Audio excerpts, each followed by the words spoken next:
বান্দা আল্লাহকে বলেছিল, আল্লাহ আপনি কি আমার সাথে ঠাট্টা করেন? তখন আল্লাহ তাআলা হাসা দিয়েছিল।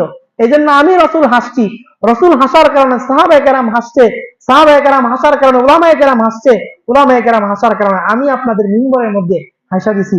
আল্লাহ রাব্বুল আলামিন সর্বশেষ যে ব্যক্তি জান্নাতে প্রবেশ করবে, এই জান্নাতি ব্যক্তির কার্যক্রম দেখে স্বয়ং আল্লাহ তাআলা হাসা দিবে।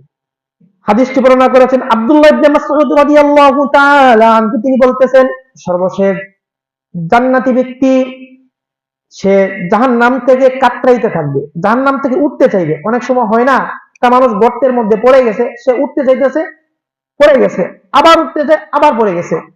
ঠিক তদ্রূপ ওই জাহান্নামী ব্যক্তি জাহান্নাম থেকে উঠতে চাইবে, কিন্তু সে উঠতে পারবে না, উঠে যাবে, আবার পড়ে যাবে, এভাবে এক পর্যায়ে আল্লাহ তাআলা তাকে জাহান্নাম থেকে বের করে দিবে। সুবহানাল্লাহ। যখন সে